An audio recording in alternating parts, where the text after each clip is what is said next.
when you spend time with people with different ideas and the way you interact with them is not always immediately to have the argument, it's Hmm. to share a meal or to goof off or whatever, then that person becomes real to you. And then when you learn that they don't agree with you, it's sort of like you hit the brakes. You hit the Hmm. brakes wherever you were steamrolling, right? And you go, wait, what? And Yeah. if you like that person, if there's some sense of connection to that person, then you're not going to push them off. You're not going to hit unfollow in the real space. You're not going to suddenly run away or yell at them. You're going to sit back and you're going to receive, just like you said, you're going to receive.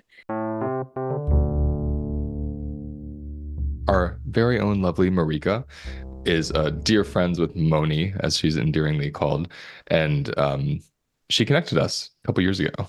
And I had the pleasure of meeting you in person at Braver Angels and seeing you in action and singing with your dad on stage. And you were Mm, so lit up at that debate we went to about DEI, and it was just so fun to be with you.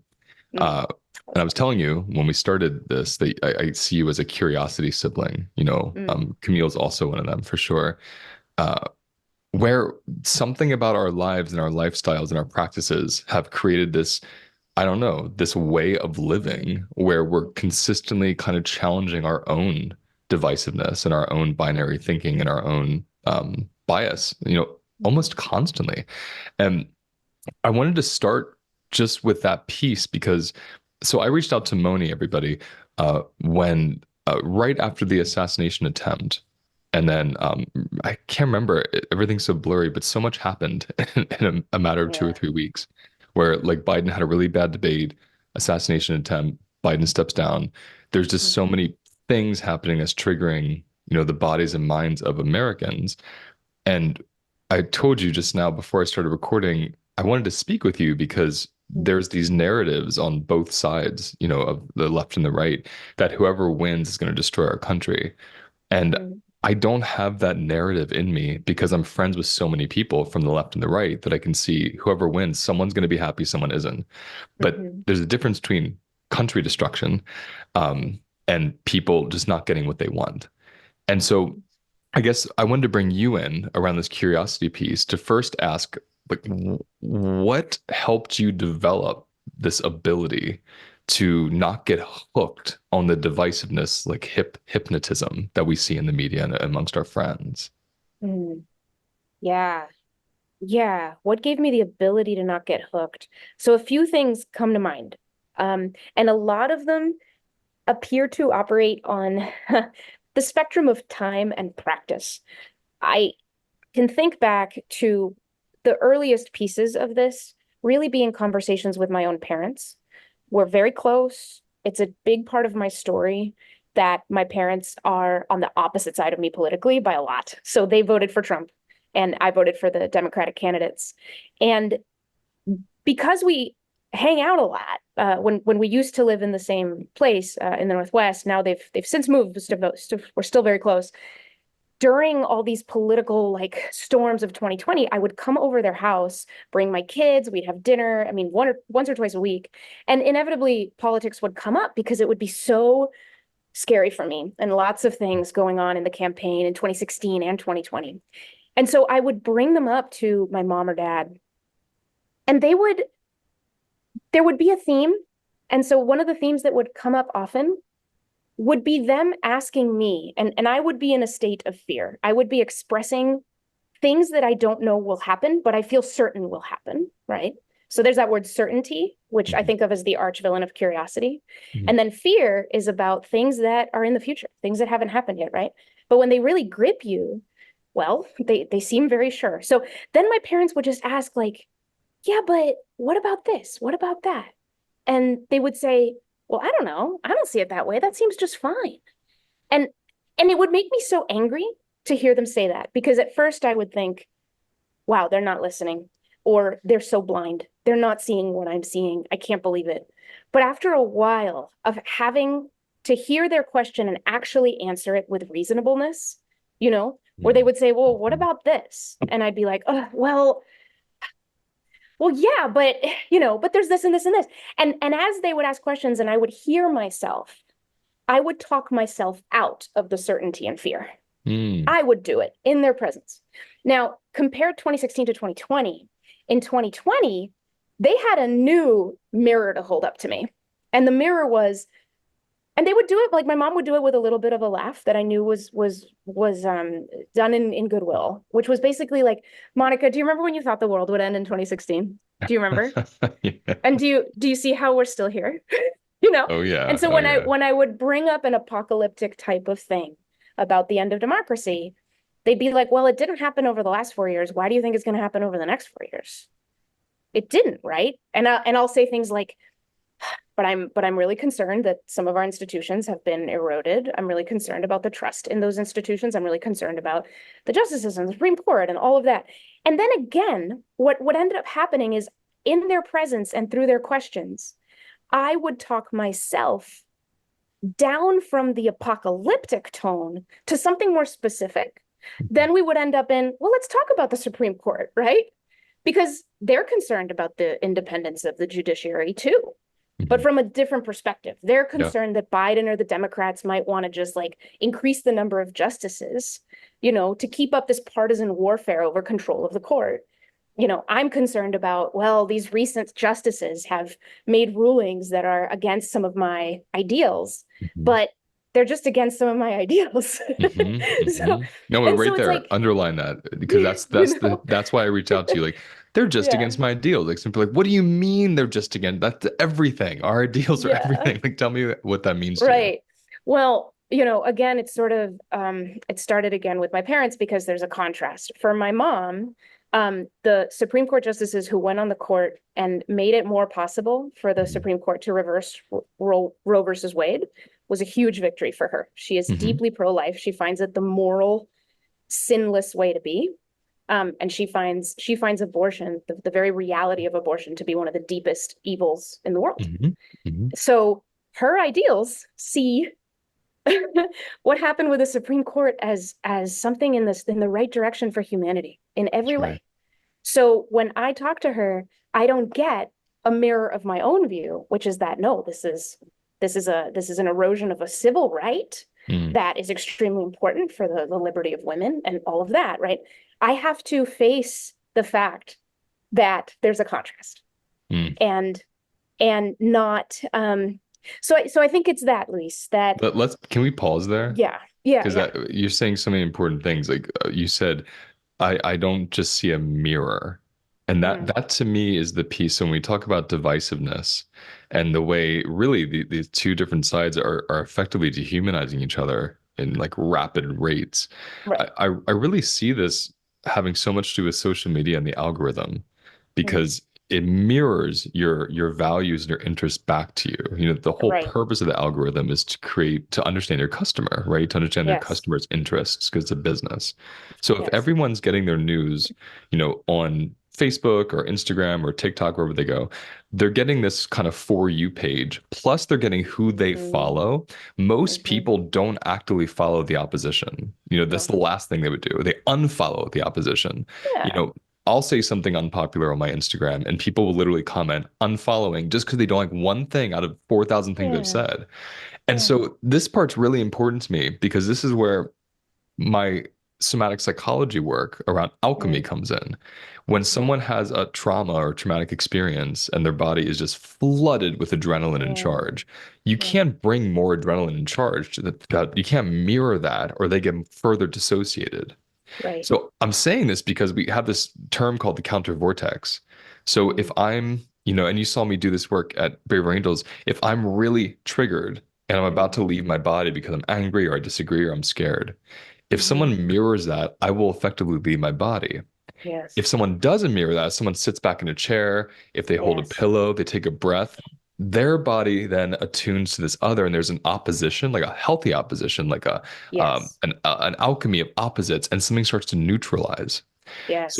your exact example there with your mom is like perfect textbook example of alchemy for me, Hmm. of non-duality, of how I create flexibility between what I think is right and the Hmm. reality of this opposite thing from me is sacred for this other person, Exactly. right? And that's Yes. Bill Riddick's, Bill Riddick's work, Oh yeah. Yeah. the Surrey process. One of his fundamental values is every belief is sacred for someone, That's right? right. And so if you go in with that awareness of, oh, for my mom, Roe v. Wade is a sacred, like spiritual Yeah. accomplishment.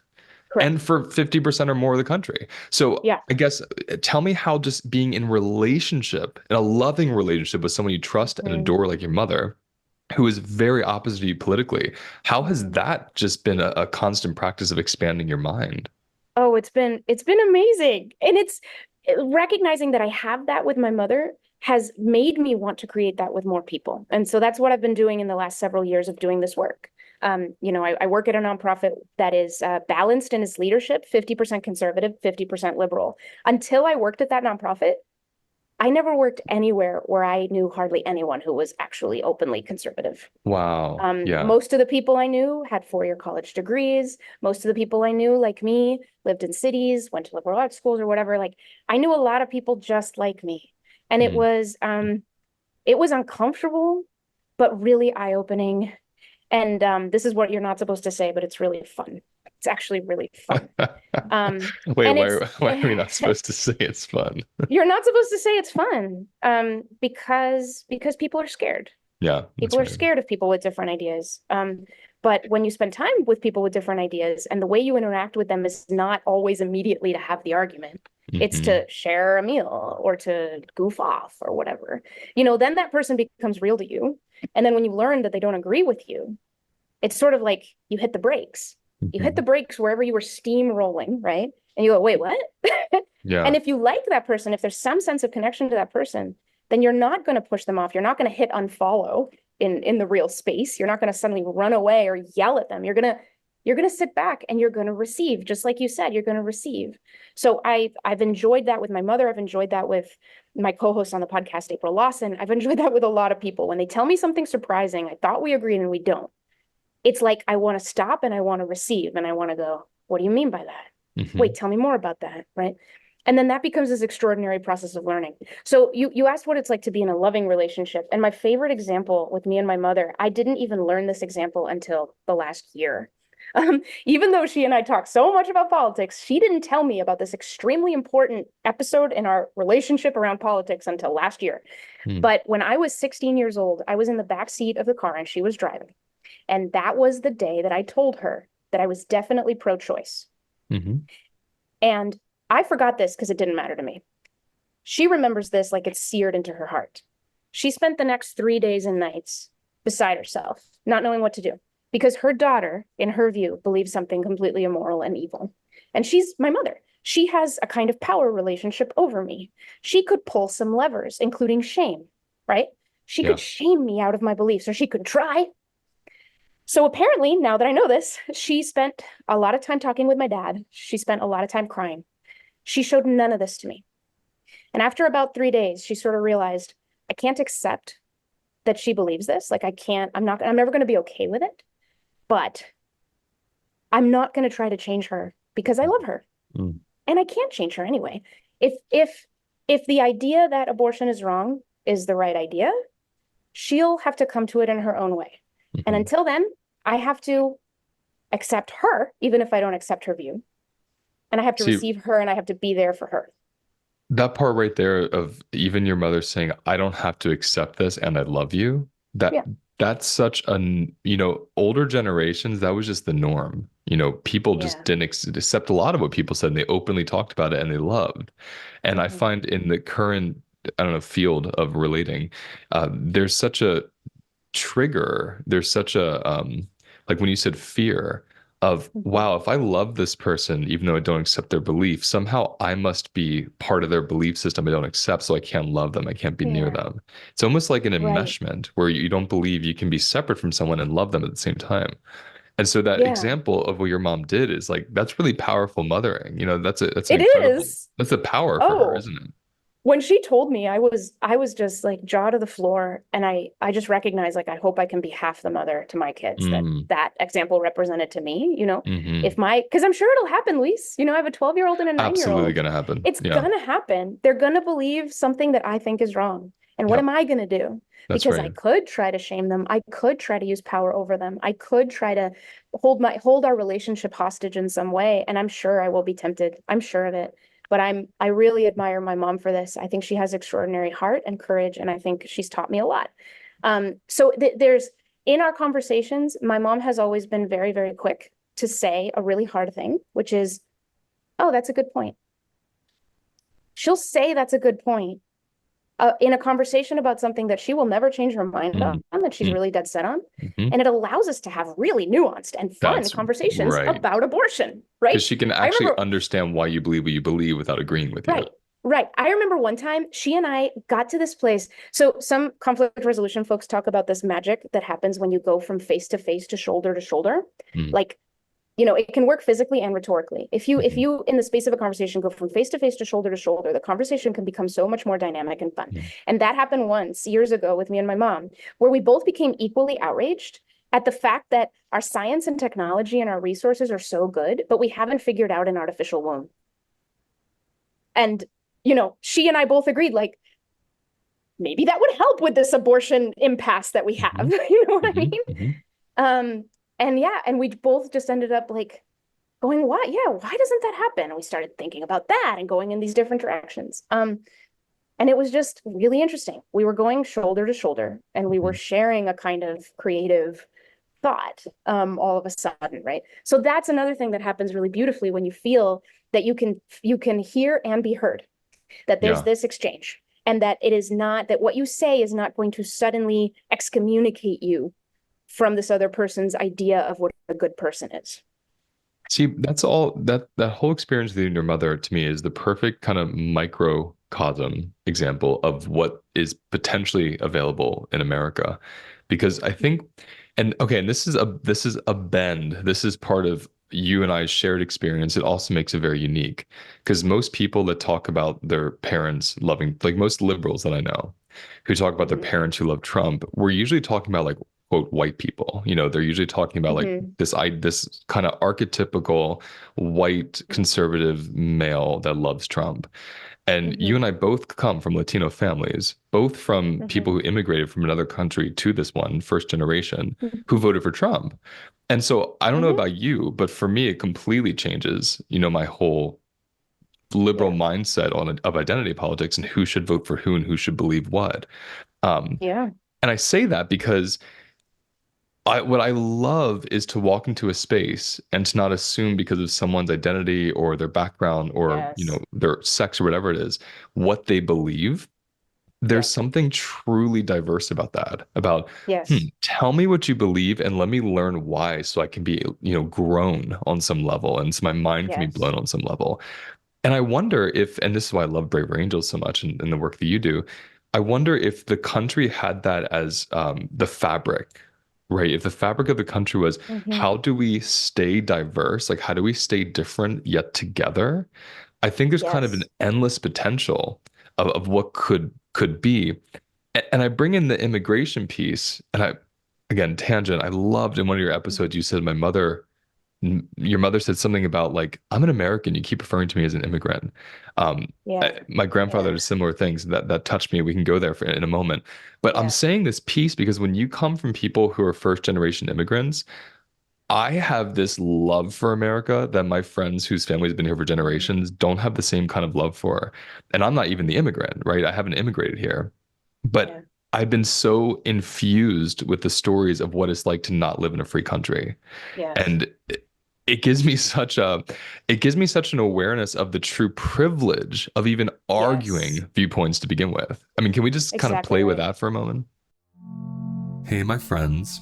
I created a space that is affordable, accessible, and anyone is allowed to join anytime, and it's called the Library Membership.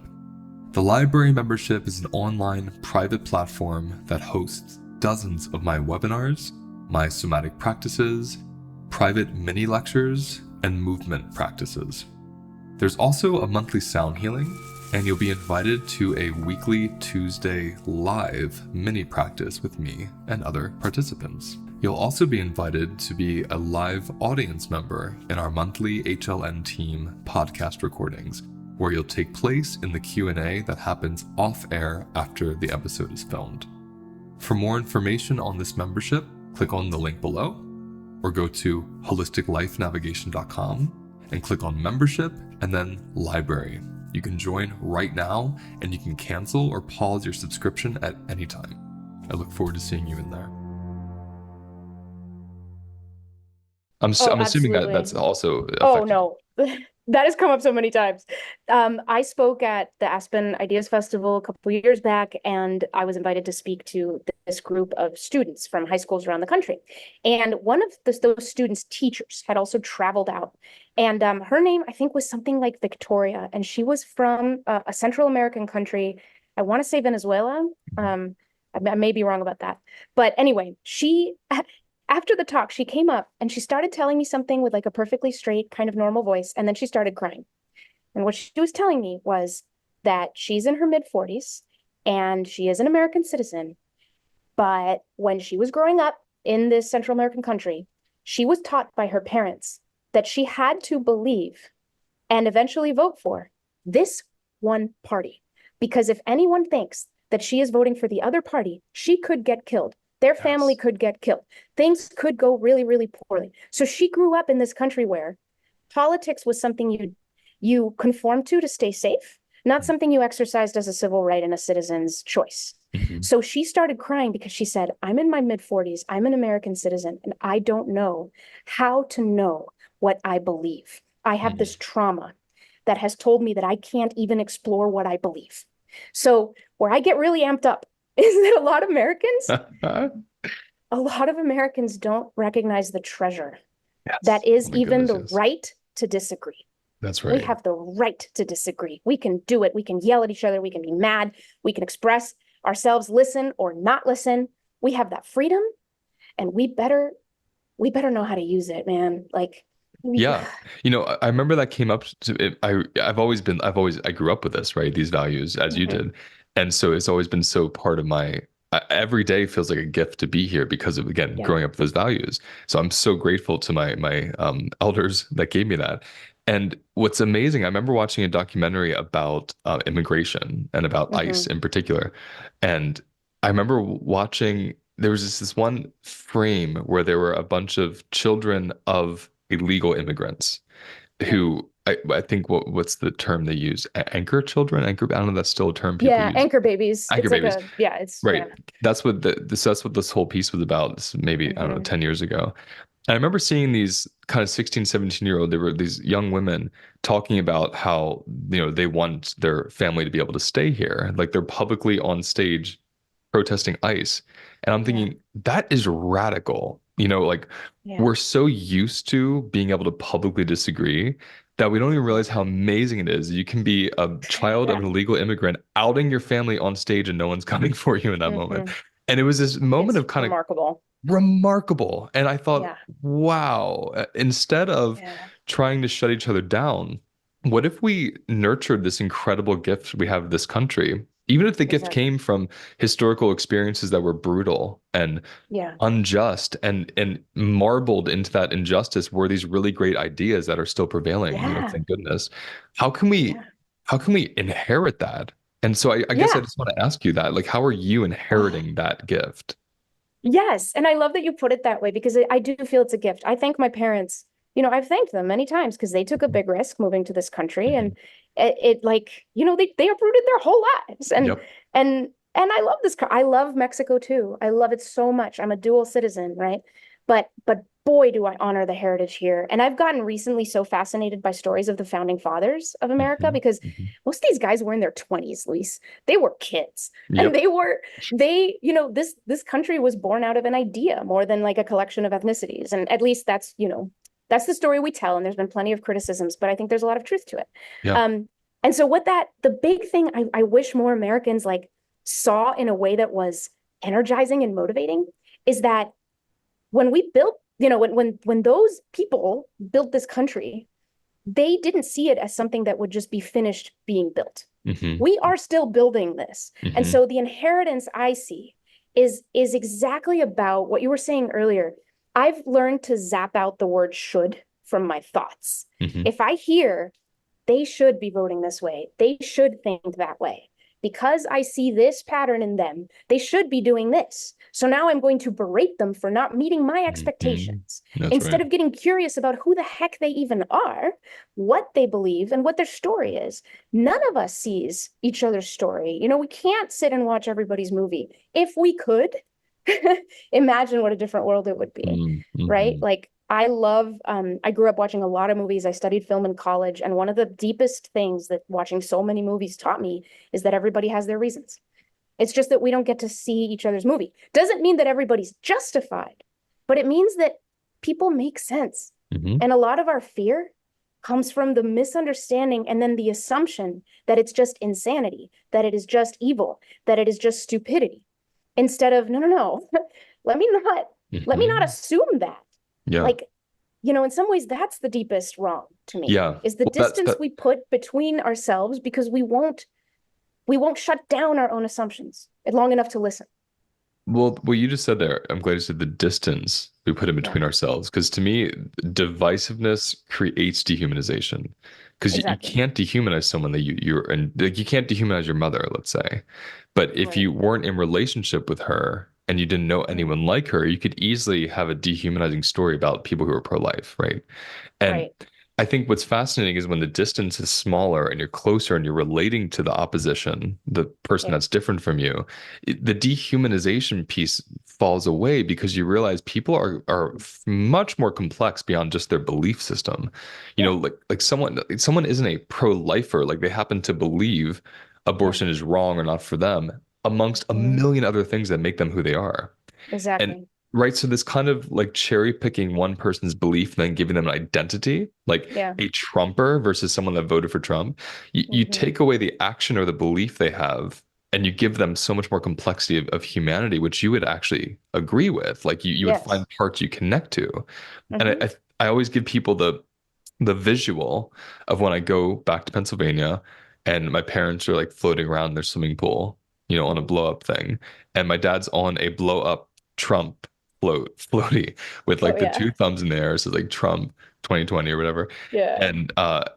And at the same time, my dad's saying, I really think women should have a right to choose. And and Yeah. at the same time, he's like, "How's your friend Kalen? I hope he's doing really well." And this is like my trans Yeah. friend who they advocated for with me. And Right. so it's amazing that there's this idea that like a Trumper is Yeah. stripped of their goodness because of who they voted for. Whereas my Yeah. parents also are marbled with so many liberal ideologies and belief systems. And I would say the same Yeah. for liberals I know. I know liberals that are marbled with incredible conservative Yes. beliefs and ideologies. And so the shoulder to shoulder piece to me is I always have this fantasy of when one side wins.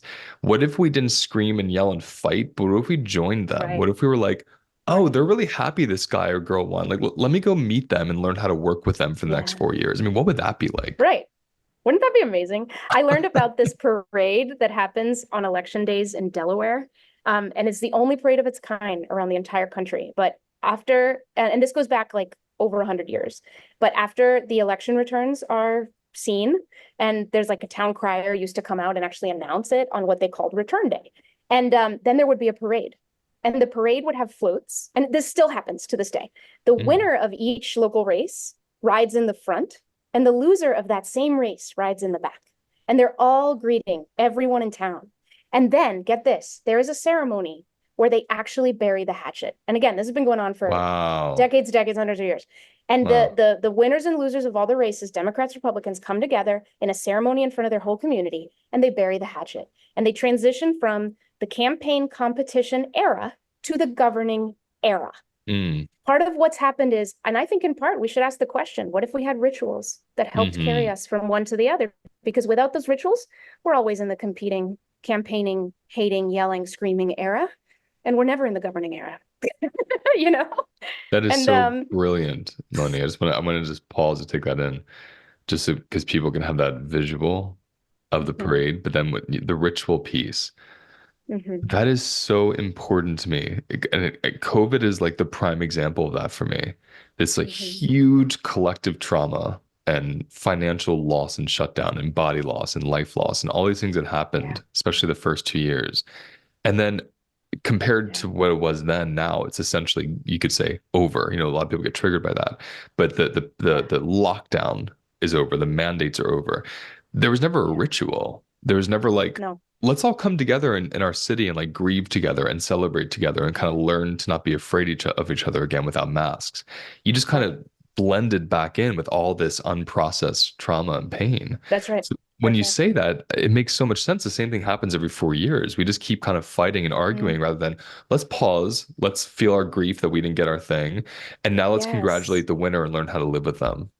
Exactly. And there's no one really leading that, but I love that this is a real event. If so, you're, everybody can Google it, What Return is it? Day. It's Return real. day. Okay. I need to Return meet Day. these Yeah. people. This is It's awesome. amazing. And you can see the photos and the stories.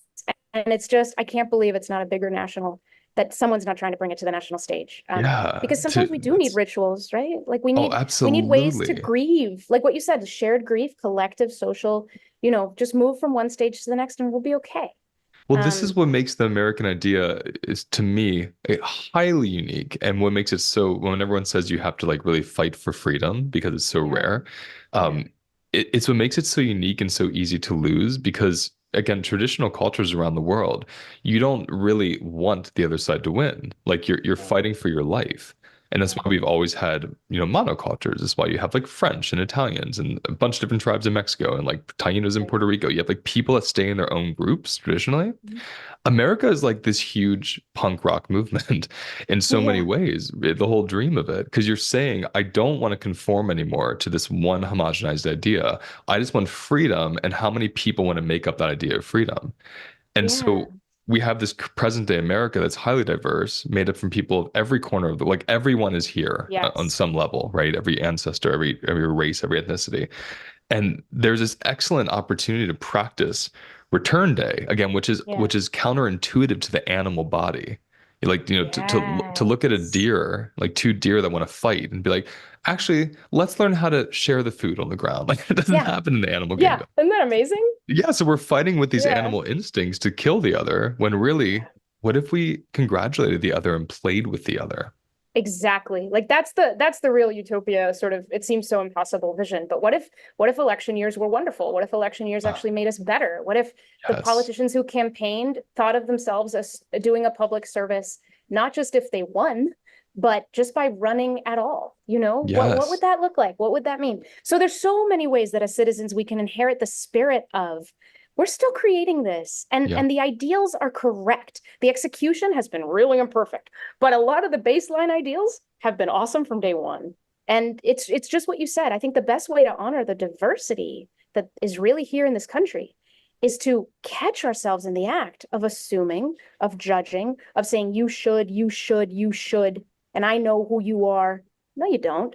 We have to be more receptive, just as you said. And if we can be expressive, because boy, do Americans know how to be expressive. We don't know how to be receptive. We need Mm-hmm. both. Mm-hmm. That's a We really need both, good way to say it. right? We have to We're start very winding proud of our expressiveness. Yeah, go ahead. we have to wind down because of your time and my time. And I wanted to wind down on that earlier point I brought in where your mother's like, yes, we immigrated, but we're Americans. And Mm, I'm saying that because of what you just said about the diversity piece and about the ideals are really great, even though the execution hasn't always been. yeah. How have you learned from your mother, from your parents, through a lens of someone who immigrated from Mexico, but Mm, yet is like, I'm American. I'm not an immigrant, I'm an American. Like, yeah. tell me how that diversity can unify when you understand this belief of freedom. Like, how have you learned that through her? And can you restate the question? I just want to make sure I understand. Yeah, Yeah, and for let me not people try to listening, rephrase it. Restate it. Yeah, go ahead. yeah, for people listening, when you said that piece just now about Mhm. the diversity Yeah, and yeah, the way to really harness that is how the way we're looking at return day. How do we yeah, actually celebrate each other and get curious and make these election years like really great yeah. learning years for each other? Mm, I'm wondering, how have you seen through the lens of your mother and your father's journey of mm, I come from a different country, different background, different culture, but I'm mm, American? Because mm. again, people overcouple America as this like homogenized whiteness. I should say a Oh, lot of yeah, people on a certain side, but yeah, really, they're a prime example of how diversity can just unfold and yeah, become this big, beautiful thing through the American ideal, the lens. Like, just can you tell us how you've witnessed that yeah. through them? Oh, 100%. I mean, for my parents, it was so much all the stuff about land of opportunity was how my dad saw this country. And boy, they've had a great time, you know? And like, have there been moments of suspicion and discrimination for them? Absolutely. And maybe you can tie this back to, their conservative ideals are deep in them, but those moments have not defined their American experience. Those moments are footnotes, little tiny Mm, footnotes. mm, For the most part, they feel extremely fortunate to have been here. Now, I told you that I'm in India. I'm in India to visit friends who lived as neighbors to me in Seattle for like 9 years. And we became so close. They moved back to India and we knew that we had to come visit. So we're here visiting them for a month. But like my friend Tassin, who, is Indian, immigrated to the United States, spent half his life here, worked 9 years at Amazon, like his daughters were born here. Now he's in Bangalore taking everything he's learned from Amazon and building a new company. And we've been talking a lot about just the amazingness that is kind of America. We can be mhm. really arrogant, we can be really full of ourselves. But boy, like we have an open door and we have a lot of pride about what we can offer. So I really would like I encourage people, if it is really easy to just paint one side in one way, but that is unseeing people. There are a lot of immigrants with a lot and people of color, a lot of people of color who do not conform to your expectation of what their politics should be. They come from countries with their own traumas in some cases, and they Mhm. have stories for you, where they look at the left and they're like, I don't like where that's headed. I've been to a country where like some of that stuff is happening and like went too far, or I don't like where the right is headed. And they have stories, right? From Mhm. different countries and different societies and different ways of organizing. And for the most part, we're not listening. So let's do that and let's fold that into the fabric of what it means to be American. Sometimes I think the trauma of assuming that everyone is so scared all the time keeps us from just asking and maybe thinking maybe they're not always so scared. Maybe they don't take parts of these identities that aren't dominant as curses. Maybe Mm, if I ask mhm. them questions, they have a story of victory, like my parents do. They don't feel Yeah. they don't feel down and out because they're Latino or like Yep. Mexican at all. They feel super fortunate and they roll their eyes at some of those narratives, right? Even though Yeah. like I think there's truth to those narratives and they and I have a lot of conversations about that too. It's just, Yeah. it really, I can't say it enough. It's just, if we're really gonna honor what it means to be American, like the deepest ideal, we have to talk and listen.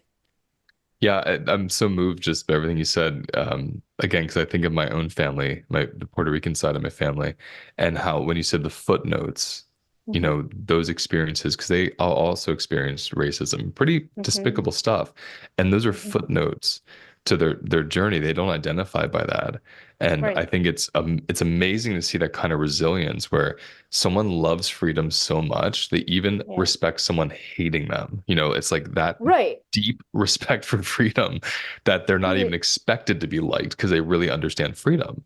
Yeah. And that's just something that I don't think you can understand unless you grew up not having it. And Yeah. in a way, this is why, maybe not even in a way, but this is why to me, immigrants actually sustain the American dream. I think Yeah. they love it in a way that Yeah. some of us don't even realize we love it because we're so used to it. And so 100%. right? So I often look to 100%. them as my teachers. Like, tell me about your country. Or when I Yeah. travel, I love traveling because when Yeah. I'm in an Uber, I'm traveling somewhere, and often in Ubers, you have immigrants that are driving you around because they just got Yeah. here. They have a way to make money while they're going to school. And I learn the most amazing things about their country. Hmm. And they remind me why I should love being here so much too. And we Yes. connect over it. And it's the most incredible, Yeah. vital conversations I ever have. It really is. And I think about this a lot. It's like you're born here and it's a privilege, but it's difficult to see. If you came here, you uprooted your life. You left your family. You left your community, an entire culture of conventions and assumptions that had been baked in. And you're going to come into a new place. And of course you expect a lot of tension and friction. But if Mhm. you came, it's because there's something real good on the other side and that it's worth sitting in that discomfort. So the other thing that immigrants have is a very deep experience, as I had, as my parents had, of being the odd one out, of being the one that doesn't get it, of being the one that everybody's like, why don't they get it? They're not speaking my language, or Mhm. haha, they just made this faux pas. And it can't be any other way, you Yep. know? When somebody steps in from something totally different into something new, that's the experience. So Mhm. once you've gone through that, well, talking about politics and people have different experiences around you and it's uncomfortable and you make mess up. You went through this whole experience of getting used to being in this country and completely different culture. It's not quite so stunning and wrong. It's more Hmm. natural. Hmm. It's natural. We come Hmm. from different places. We're gonna bump into each other. That's not necessarily awful and fatal. Hmm. Absolutely. Thank you for your work. Thank you for taking time on your wonderful vacation with your family to India to sit with me because I just knew you were the right one to sit with. And now I am more convinced than I was before, even that this This was was fun. an appropriate conversation. So thank you, my love. I really appreciate having you here. Yeah. Thank you, Lise. Thank you so much. That's the end of today's episode. Now let's take a moment to notice where we feel the episode in our bodies. Close your eyes. Take a breath. And let whatever wants to come up, come up. And remember, those sensations hold the wisdom that we're looking for. If you want to go deeper, visit holisticlifenavigation.com.